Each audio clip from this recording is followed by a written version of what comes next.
Success requires learning, strategy, and adaptation.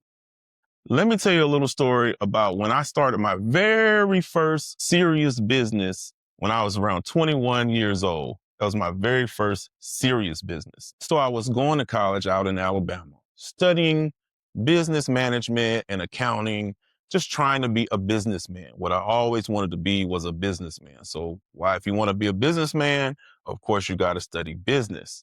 So I was going to school, doing really well, making really great grades, but I was just wondering, what was I going to do with this business degree? What was it going to do for me? And, back then, hip hop music, I should say, was starting to really take off. You had labels coming up like Bad Boy Entertainment, and it was Death Row. And in the South, we had No Limit Records and Cash Money Records. And that movement, or those movements from all of those labels, really sparked my attention.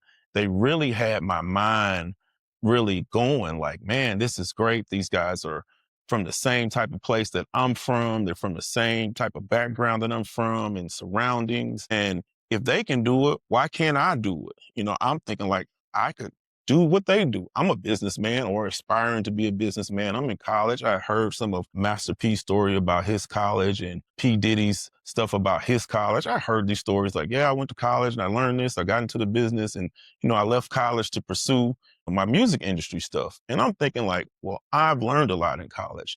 These guys are from the same place. They got the same drive. I have the same drive that they have. Why not go for it? But the problem was I felt like, well, I'm stuck in Alabama.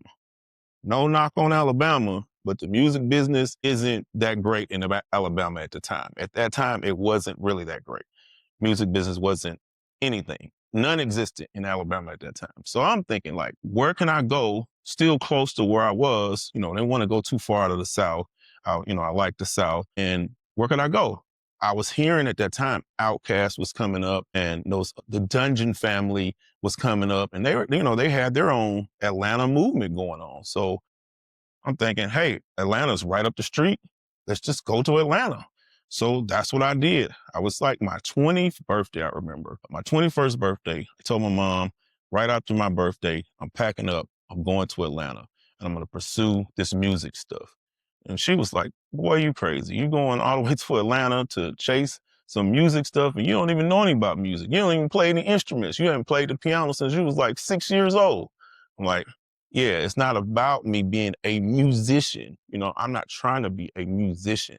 I'm trying to be an executive. And, like Barry Gordy, that's one of the names that she would recognize was Barry Gordy. She wouldn't recognize Master P or P. Diddy, but she recognized Barry Gordy. She's like, Barry Gordy, that's Motown.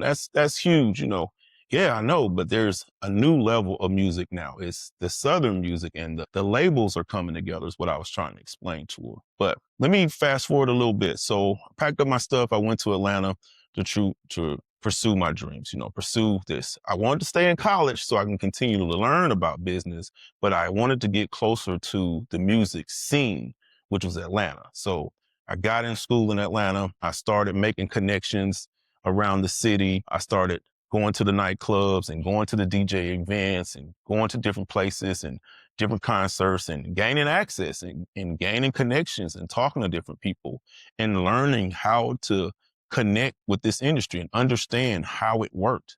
And so I got a lot of connections. As I was coming up through the ranks in Atlanta, I was approached by some guys about doing a music video show. Back then, I think it was I would compare it to like Rap City or one of those shows like that, where artists would come on, you would interview them, and then you would play their videos and talk about their new music and stuff like that. During that time, there were a lot of new artists coming out, and there were a lot of artists trying to come out of the South because Outkast had sparked that whole movement. So the labels were looking for a way to duplicate Outkast. So they were looking for a lot of artists. They were looking for labels that could duplicate that sound and that look. So my goal was to search out an artist like that. That's what they were looking for. So let me search out some artists that sound like them, look like them, move like them, and try to get access to the labels. But what better way to do that when these guys approached me about the show I would have access to artists that were already on the rise, had already signed deals, and I would also be in the underground and stuff, so I could talk to them about the music and learn about the music. So I accepted the gig. And I started doing interviews with different artists. We had a lot of artists on there, Nelly and 8 Ball and MJG and all these different guys, 3 6 Mafia, all these different guys, UGK. We had all these underground artists that I loved on the show. And a lot of these guys were super down to earth. So they told me a lot about the business or how it worked. Hey guys, I want to say thank you for joining me on the Mindset Manual. It's been a pleasure to share my stories with you. I appreciate you for listening. If you haven't already, hit that like and subscribe button. Would you please do so now? And if you know anybody that needs to hear this story, please share it with them. I love them to join the family and be a part of this community.